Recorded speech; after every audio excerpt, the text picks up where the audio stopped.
Hi, everyone. Thank you so much for joining us. My name is Stef Kight, and I'm a politics reporter for Axios, and I cover immigration and demographic trends.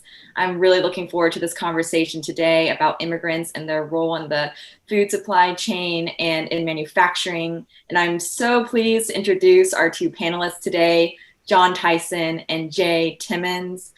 John Tyson joined the Tyson Foods team in 2019 and serves as Chief Sustainability Officer, leading the company's efforts to support a more sustainable protein system.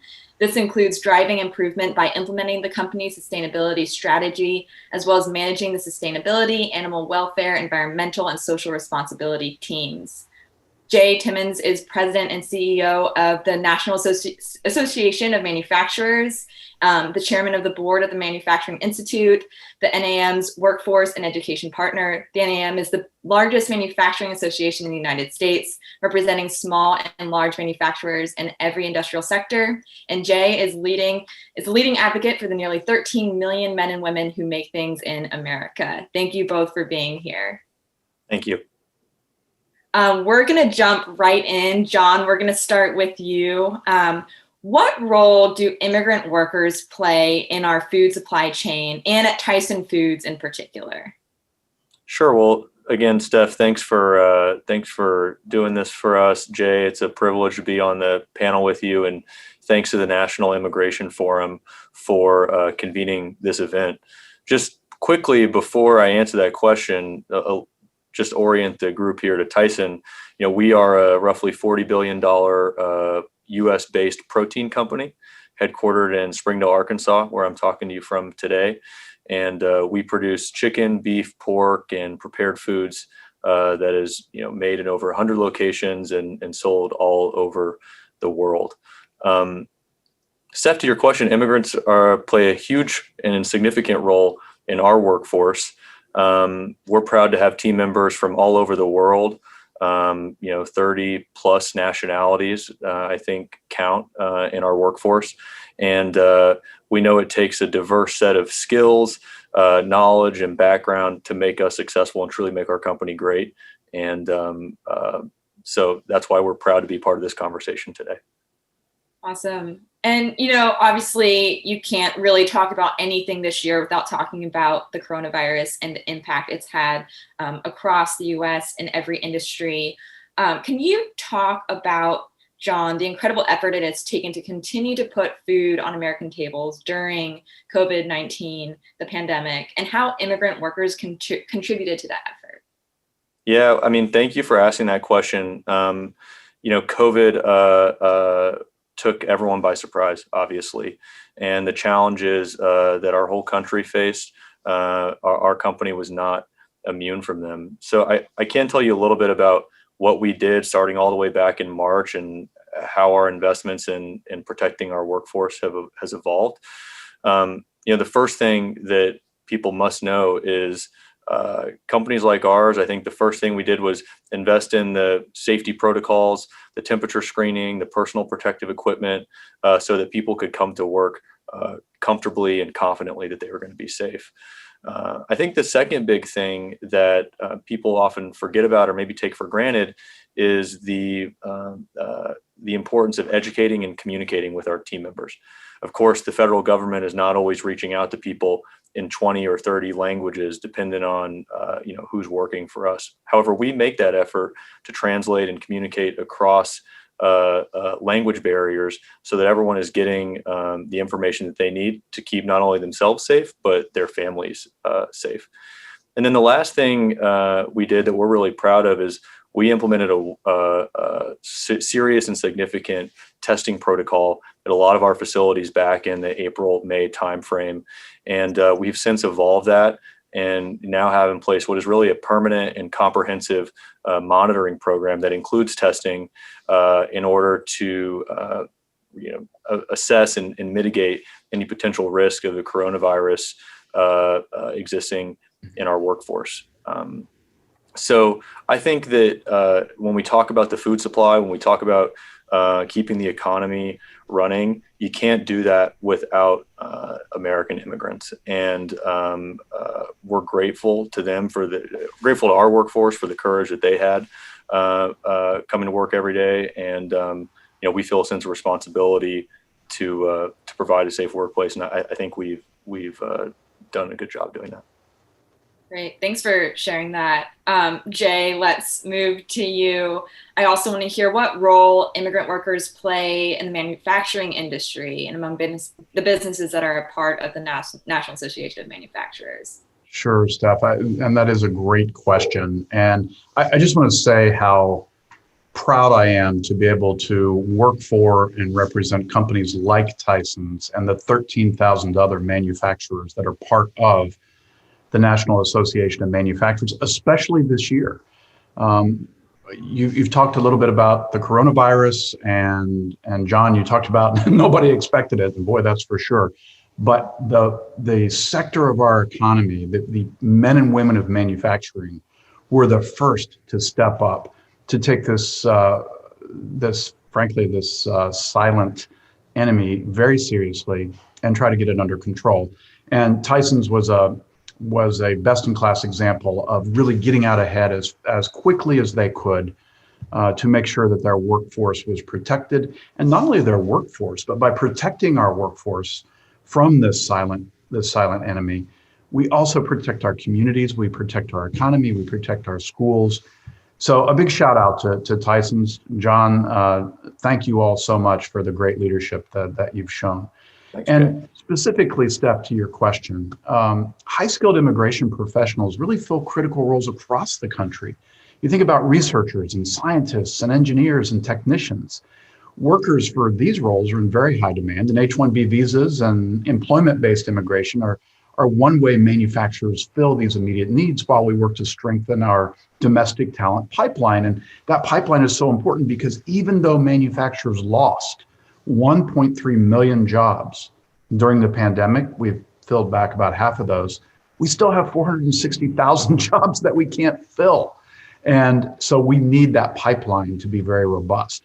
Legal immigration programs are absolutely critical for that workforce development and to allow manufacturers to grow their operations in the United States and also expand their global footprint. Technical experts, plant managers, manufacturing business leaders enter the US on a temporary or long-term basis so that companies can develop technology and ramp up manufacturing operations. That makes us more competitive here in this country. And then I would say also that in addition to the direct role that immigrants play across manufacturing, our employers know that our economy depends on individuals in a multitude of support functions to enable manufacturing to succeed. Think of an ecosystem of educators and childcare providers, healthcare workers, transportation professionals, of course, agricultural workers, countless others. They enable our sector and they enable our economy and our country to function. Yeah. Jay, you spoke just now a lot about high-skilled immigration, and you all have been very active to fight the Trump administration's changes to the H-1B program in particular, one of the most common high-skilled visa programs out there. I kind of wanted to check in on that. Where does that stand right now? And as we're looking at a Biden administration, what does that mean for these lawsuits and these changes over H-1B? So in manufacturing, as I mentioned, H-1B professionals fill critical roles across the country. Again, think researchers and scientists and engineers and technicians. Workers for these roles are in very, very high demand. And part of that 460,000 open job figure that I mentioned includes many of these roles. These are really highly technical, highly skilled jobs. And while we need significant reforms, halting some of those recent actions that you mentioned from this current administration against legal immigration programs is a welcome first step. We've had some success in court. We've had some relief from the courts. From there, we really need policymakers, meaning those who are elected to the House and the Senate, as well as the regulators in the executive branch, to understand that access to in-demand talent is really tied to manufacturers' ability to compete. We need an avenue for temporary and long-term high-skilled workers to help employers meet those demands. And we can do that in a way that promotes American workers and also maintains the integrity of the non-immigrant visa program. And I am hopeful that that the next administration will be very keenly focused on doing exactly that, and we think that will be the case. Now, we did challenge that presidential proclamation because it restricted entry for broad categories of visa holders, and it disregarded the economic reality. It disrupted manufacturers working to recover among this economic uncertainty during COVID. And as I said, we won an injunction in federal court in our challenge to that visa proclamation. We've recently brought a new challenge against the Department of Labor and also Department of Homeland Security and their rules that would undermine H-1B visas. Those rules would impact hundreds of thousands of employees that are here in the United States. And we brought together really a diverse segment of our population in that challenge, including the business community, including education, healthcare, and that reflects how important these issues are to our overall economy. Now, we don't know exactly where the Biden administration will take these rules. We've got a pretty good idea of what what their philosophy is, what their values are, but we're going to continue until we have that certainty to pursue those rules and that relief in the courts, because it's important for obtaining relief for manufacturers. It's also important for a system of checks and balances, for clarifying that there are limits to how an administration can remake immigration laws that were passed by Congress and that have huge impacts on the public. The last thing I would say is that injunctive relief that we achieved, the judge decided it would only apply to the members of our association and any others who were part of that suit. So as you can imagine, many of our members are asking for verification that they are members of our organization. And then we've had others coming to us and saying that they want to be a part of it because they see how important it is to get this relief. Yeah. This next question is for both of you, but John, let's start with you. Kind of looking back, again, looking at some of the policies we've seen rolled out over the past several years, have you all seen any difficulties filling open positions in the past few years, or Jay, among companies in the association? Yeah, it's a good question, and I can tell you, our company, and I'm sure many more, prior to COVID, when unemployment was sub 4%, there were challenges to fill roles. At Tyson, though, we've remained focused on what is within our control, trying to make Tyson the most sought after place to work in the country. And that means investing in career pathways for our team members, education and training opportunities, and creating a safe workplace. And I think if we do all those things and we're competing for labor, we have a chance to be successful. But having immigration policy that enhances and improves companies' abilities to hire workers is certainly something that we should be focused on. Yeah. And just to build on that, John, if I could follow up, just, I think as a reporter, I hear from people with all different kinds of views about immigration. The concern that some people have is this idea that there are jobs that could be there for American workers that are then being filled with immigrant workers. And I'm curious whether you could just specifically talk about that and how, whether there are situations where you actually struggle to fill roles and the importance of immigrant workers to fill those. I think it's a point that I understand. And, our belief is if we remain focused on running a business that is profitable and sustainable over the long term, employment opportunities for Native American, I shouldn't say Native Americans, but, born American citizens, as well as those who have immigrated to America, job opportunities should abound, is I think the way we approach that at Tyson. Yeah. Steph, let me jump in there because I think that is one of the biggest misperceptions about the workforce today, is that there are somehow Americans who can fill all of these jobs that we have open. Let's just rewind the clock to, what is it now, 10 months ago. And as John said, we had sub 4% unemployment. At that point, manufacturers were desperate, absolutely desperate to hire people to fill roles. And what does that mean? I mean, it sounds great that we have all these jobs that we need to fill and the economy is humming along, but we are not at our full potential when we, at that point, had 600,000 jobs that we couldn't fill. I mean, these were not job openings. These were jobs we could not fill. That number, by the way, given no changes to what's happening right now, will rise to about 2.4 million by the year 2028. That makes us far less competitive in the world economy. That makes manufacturing in America second to manufacturing in other countries. I'm not going to accept that. That is just, in my mind, that is totally unacceptable. So how do you deal with that?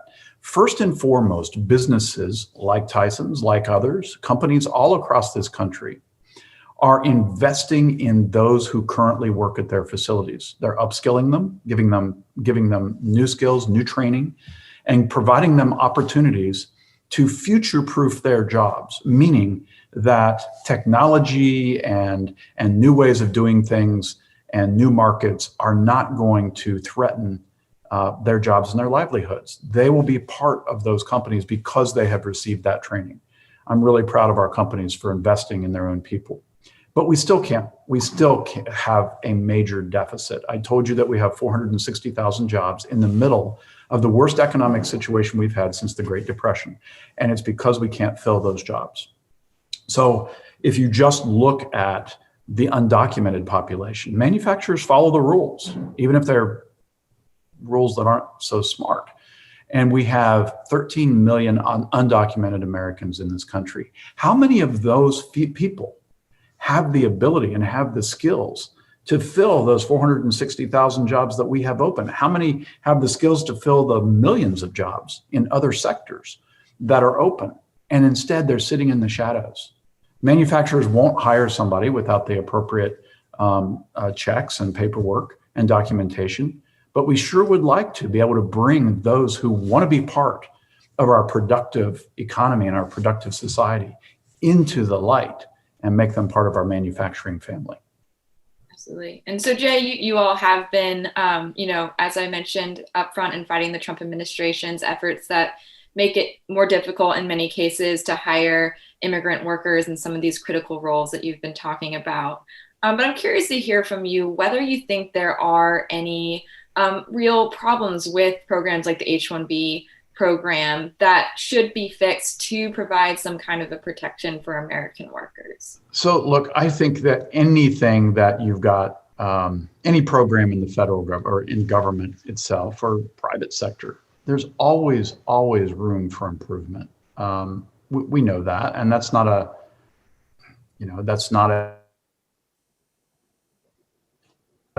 and say, and throw up your hands and say it's not worth fixing. So we're more than happy to engage in conversations. We're more than happy to engage. In fact, we came out and said, look, sure, invest in more border security, whatever that looks like. It could look like new technology. It could look like a physical structure, like a wall. We're not going to really engage in what that should be, but sure, invest in that. But then also make sure that you're paying attention to, for instance, refugees, those people who are fleeing circumstances that we can't even imagine in this country. And Tyson's, by the way, is an amazing champion for bringing legal refugees into their workforce. Another hat tip to the great work of that company. We need to make sure that we understand that when people are coming here for asylum, they're escaping horrific conditions that again, we could never imagine in this country. And we have always been a beacon for fairness and for justice and for opening our arms and welcoming those into our country, again, who want to be a part of our productive society. And H-1B visas, look, I understand those are high-paying jobs. I understand that we would prefer that those who are citizens of this country be first in line for those jobs. I get that. But the fact of the matter is we have not invested enough in our schools, in our educational system, in our technological schools and other community colleges to be able to really create that whole workforce that can fill those jobs. So that's another thing that we have to do. We have to reprioritize where we're spending our education dollars, or spending them at all, to make sure that we do have the workforce for the future. Until that time, let's not hobble the system by just throwing out the H-1B system. So thinking back over the past 4 years, obviously the Trump administration made immigration a priority. They have done a lot on immigration, from the border to legal immigration to the asylum system, all things that you've brought up just now. Jay, John, I'd like to hear from you first. Are there long-term challenges or long-term issues that you expect to see because of the Trump administration that last beyond the Trump administration? That's a good question. And I won't get in the business of trying to sell you guys the predictions from my crystal ball, but we do believe that there's an appetite in this country for comprehensive immigration reform. Our sense is that the Biden administration is expected to restart efforts on that. It's been reported that President-elect Biden has plans to make executive order adjustments to the DACA program and the travel ban that the Trump administration instituted. What I'll say in light of all of that is what I think America needs, wants, what the business community needs and wants is immigration policy that can endure the whims of electoral politics. And there is an opportunity for legislators from different parties and also different geographies to come together and make that happen by the power invested in them and their constituencies. And I'm hopeful, certainly, that in the coming years we'll start to see that kind of change in a way that mitigates any potential negative implications of recent policy. And, Steph, I'm really glad that John brought up DACA, because there's about 700,000 folks that are in that DACA program. And those were people who were brought to this country as children. I think it's really important to kind of refocus the attention of the American people and understand that those are folks that were brought here as children. They had no choice. And they don't know any other country besides ours. They are here through no fault of their own. Now, when the Trump administration attempted to terminate DACA in 2017, the Supreme Court prevented that from happening in June of this year. And that was part of an opinion that cited an NAM amicus brief, and we're very grateful for that. But you just think about how that would have impacted us if you would have taken it to the logical conclusion and thrown out all of those 700,000 people. 27,000 of them are frontline healthcare workers who are currently protected under DACA. They'd have been gone. And right now we can't keep up with the massive amount of needs in our hospitals and our healthcare facilities because of COVID. Can you imagine what that would have been like without 27,000 of those first responders? Yeah. So I think you both raised really good points that, there needs to be some long-term fixes, that Congress needs to get in there and start actually moving on comprehensive immigration reform. At Axios, we like to do little bolded sayings, and one of them is reality check.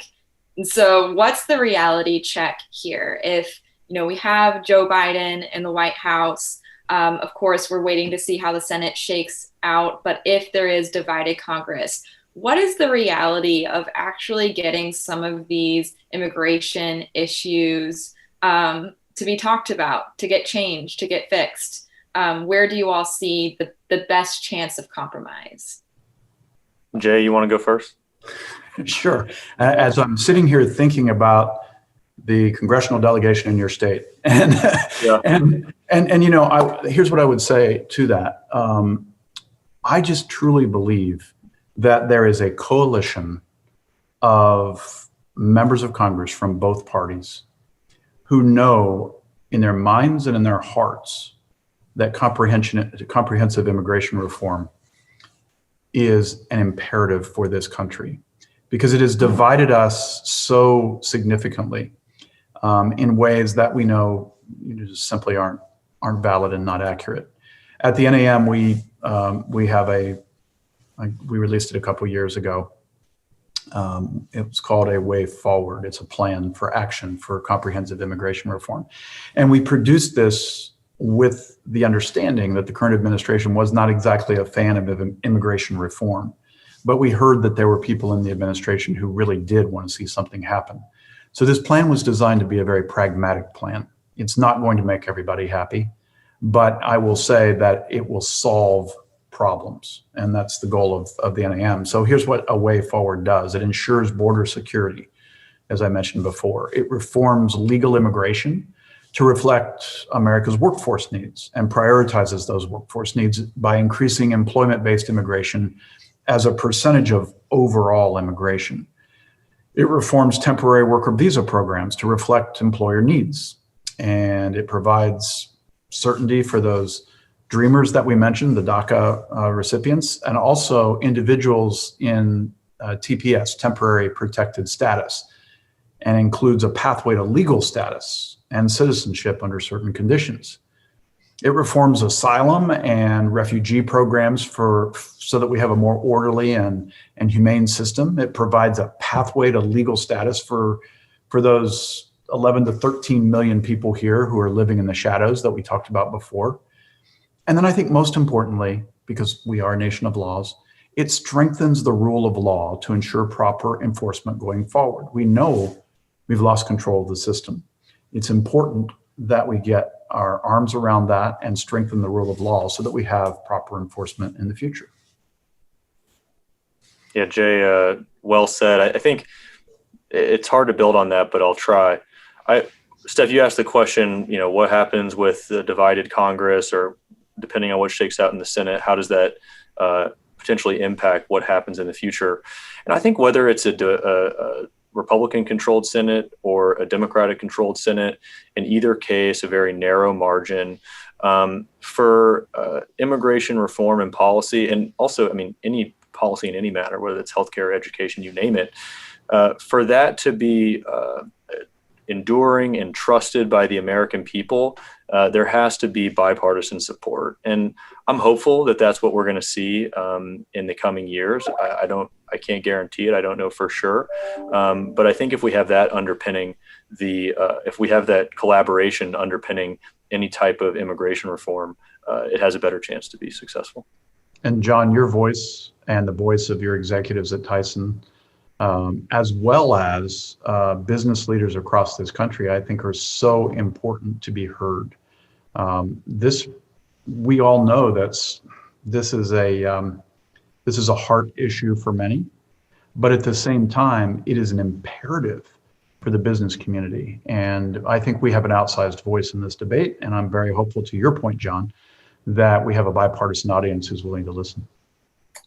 Great. All right, we're going to move to our last question. And if you can keep your answers as brief as possible so we can stay under time, that would be great. But the United States is really in a really unique time right now where who we are as Americans is shifting. We're becoming a more diverse country. Technology is changing the way we work and live. Where do you see your respective industries going, and why will it depend on immigrants even more? John, go ahead. Yeah, thank you.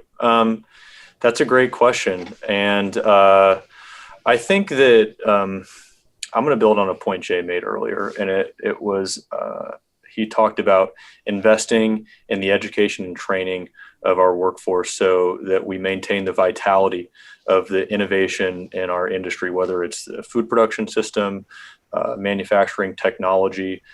In all of these cases, there's a role to play for immigrants. And I hope that we hold on going into the future onto this concept of the United States being a land of opportunity, a land or a country where people have a fair chance at earning a living for them and their families. And the business community is going to have a role to play in that. And it starts by making sure that our economy is a place that permits everyone here legally to work and to thrive, and that invest in their future development, skilling, and ability to contribute to the future of this country. Well, you know, Steph, I believe in the promise of America. And I just think immigrants are such an important part of our story. They always have been since the very founding of our nation. And sure, technology presents all kinds of challenges. We're going to be doing things differently, but it doesn't mean jobs are going to be eliminated. Jobs are going to change. And we need people with the right skills to be able to do those jobs. As I mentioned before, we have 460,000 jobs open in manufacturing today.